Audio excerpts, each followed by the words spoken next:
In this video, I'm going to share exactly what you need to do in your first 30 days as a brand new real estate agent to generate sales fast. In fact, the 3 things that I'm about to share with you helped me close 5 transactions during the first 90 days when I was a new real estate agent. What's going on, everyone? I'm Kyle Handy, a realtor and team leader here in San Antonio, Texas. I help teach other realtors, team leaders, and brokers how to grow and scale their real estate business through digital marketing, content creation, and social media. And if you want proven strategies that you can use to get more leads, closings, and scale your team, you'll love this video. Keep watching. All right, so I remember when I first got started in the business, I had all sorts of emotions going through me daily. Not only that, but I was being told to do one thing by one person and then a completely different thing by another person. I had no idea what to prioritize or how to structure my schedule day to day. In addition to that, I just left my 6-figure-a-year job in new home sales, and as the sole income earner for my family, was on the clock to start making some money before our first child would be born in a few months. This time was also well before YouTube was popular or I knew anything about podcasts. Ultimately, all of these factors impacted my path and forced me to grow the way that I did. The fact that I had a very high motivation to succeed and a lack of resources to guide me forced me to stick to the principle that I still believe in today. Keep it simple. While many methods can lead to success in real estate, at the beginning, creating a simple plan and executing on that plan is far more important than creating elaborate, lengthy business plans that end up wasting time and causing distractions. If you can't write your proposed business plan on a small paper napkin, it's too complicated, especially in the beginning. Now, as your business grows and evolves, that plan will get more detailed, but should always stay simple. Put simply, choose one lead generation strategy, learn everything that you can about that strategy, practice, implement, and track it every day as if your life depended on you mastering it. Your mindset has to be committed to going all in on this plan. Don't let any doubt sink in or any agent or person distract you. Now I know what you're thinking, but if I'm new to real estate, how do I even know what lead generation source to get started with? What if I choose the wrong one or it doesn't produce the results I need? Here's what I'll say to that. I've talked to hundreds of real estate agents. So many are masters at completely different lead sources. All sources can work if you become a master at them. Now, the source you choose may not all be what you like or ultimately fit best with your strengths, but it's much better to refine and hone your craft once you've built some success and have extended your runway versus changing sources before gaining traction and running out of runway. Let me give you an example. At the beginning of my real estate career, I decided that I was going to call, email, text, Facebook message, mail, and do pop buys to everyone in my sphere of influence.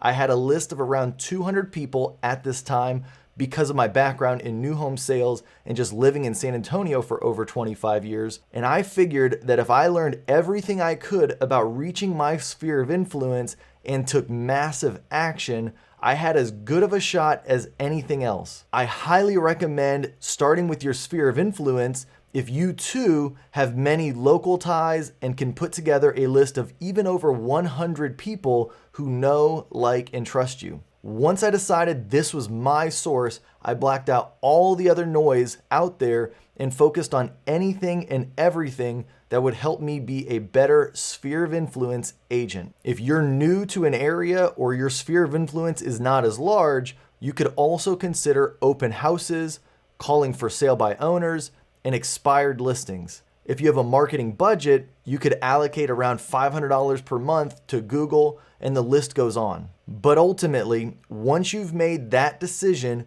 go all in and don't look back until you're able to tread water and can decide if you want to continue going down that path on a long-term basis or not. Here's another quick example of what I mean by going all in. I know an agent whose only lead source early on was open houses. For most agents, that probably equates to doing 2 a week, 1 on Saturday and 1 on Sunday. But not for this agent. No, in fact, this agent committed to doing an open house 7 days a week for nearly his entire first year. Of course, he took days off, but ultimately, he treated hosting an open house like it was his full-time job and showed up every day. Many days it was for new home communities, but he also hosted open houses for resale homes. He quickly became the top agent in his boutique brokerage and earned over 6 figures his first year in real estate. All right, the next thing you need to do is time block your calendar and put every hour to work for you. I made a video all about time blocking and I'll add that up above. I recommend a schedule of 10 to 12 hours per day, 5 to 6 days per week. Is it grueling? Yeah. Is it worth it? Absolutely. You must be willing to put massive work in up front to make it through your first year. Every year does get a bit easier afterwards, but you have to realize that hours worked per week in real estate does not have a linear relationship with your income, meaning that if you worked 60 hours per week and that would net you $100,000 your first year, working 30 hours per week doesn't necessarily net you $50,000. You need momentum, and building momentum takes a lot of time, especially in the beginning. If you fail to gain that momentum, you risk winding up not selling any real estate at all. Here's how I recommend you allocate your time each day. Start your day at 7 a.m. Spend the first hour of your morning learning and practicing scripts. These scripts could be for sale by owner, expireds, just learning about your local real estate market so you have something relevant to discuss when you're calling your sphere of influence. But either way, speak the words out loud to a role-playing partner or at the very least in front of a mirror. Competence builds confidence. So the more you do it, the better you'll become and the less phone anxiety that you'll have. After that first hour, you'll put in massive prospecting work. I recommend 4 hours from 8 a.m. till noon. Prospecting is the activity that always moves the needle in your real estate business. By spending 4 hours on the phone every day, speaking with new leads and following up with old leads, you're guaranteed to drum up some business. By prospecting first, you ensure the most critical task gets taken care of every day before the day has a chance to get out of hand, as it often happens. After lunch is where I allow my day to be more flexible. I choose this time because of the uncertainty of appointments. Once you begin setting appointments, your afternoons start to become fluid, and you'll have to work around client schedules while still fitting in some additional tasks in your business. But just to be clear, your mornings and prospecting should be held firm.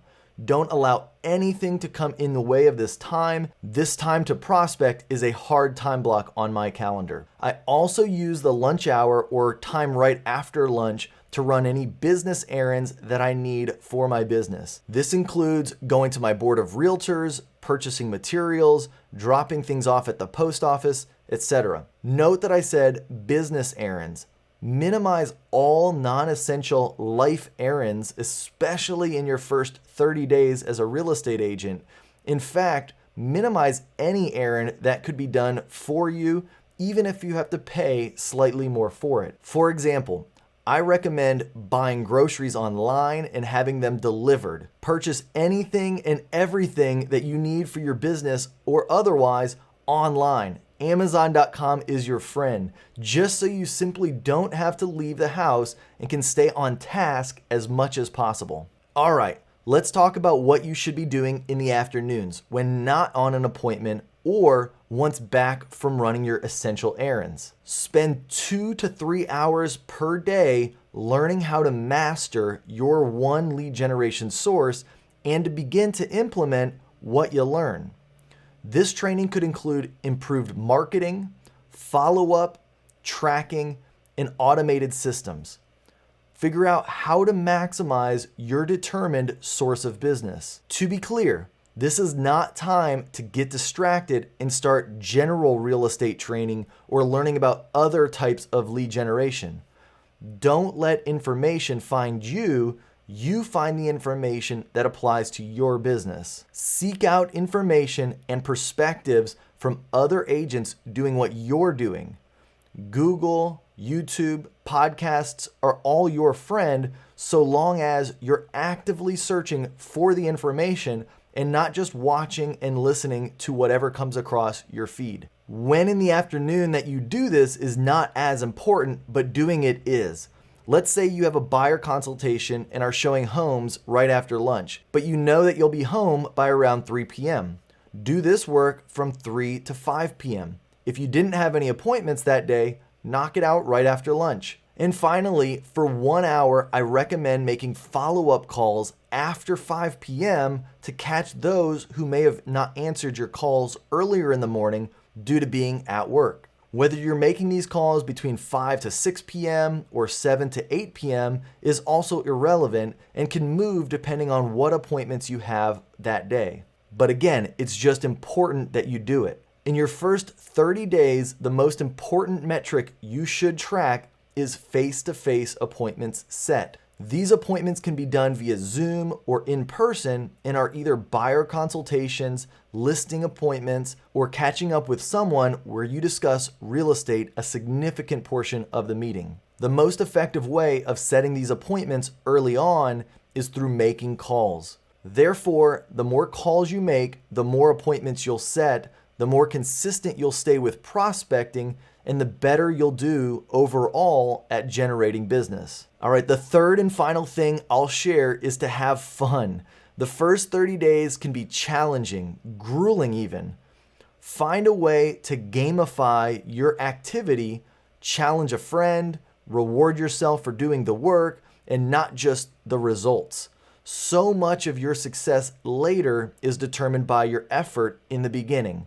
If you base your success in the beginning on the result, you're bound to be dissatisfied and feel like you're doing things all wrong. Instead, track your activity, calls made, conversations had, leads added to your database, appointments set, appointments attended, emails sent, messages sent, anything like that. Tracking your activity will give you a sense of progress and is ultimately more important than even tracking your final result, in my opinion. To make your business fun, you need to structure your first 30 days and beyond in a way that rewards and makes it easy to consistently do the productive activities and makes it harder to do the unproductive activities. Create a tracker to keep track of your daily activities and measure your day-to-day success against one another. Or if you want to get mine, watch the video I made here. I'll link it up above. Find a fellow realtor or small group of realtors and create an accountability group where you share wins and losses, you share your activity for the day, and your goals for the week and month ahead. This agent or group of agents do not need to be doing exactly what you are. They just need to be able to hold you accountable and be held accountable themselves.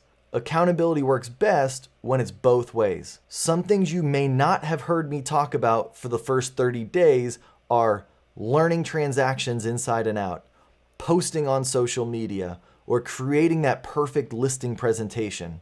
And this was on purpose. While these things may become necessary, they are mostly irrelevant early on and distract you from doing the things that'll make them meaningful as you build success. Don't be that typical agent who gets paralysis by analysis and thinks that you must become so well educated before taking any action.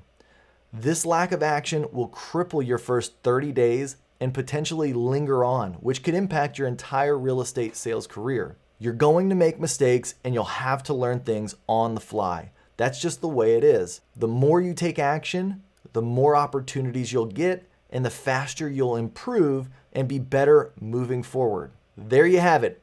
3 tips to start your first 30 days as a real estate agent outright. If you like this video, make sure to subscribe to my YouTube channel right now. Just click on the subscribe button below this video. Also, hit that thumbs up button and give this video a like, as it helps my videos reach more real estate agents looking to grow their businesses. And finally, if you want exclusive real estate agent training that I only share with my email subscribers, head over to kylehandy.com and hop on my email newsletter. It's free. And now I want to turn it over to you. What are you going to focus on in your first 30 days as a real estate agent? If you have been an agent for longer than 30 days, how did your first 30 days go? Until my next video, Be well and get out there and sell some homes.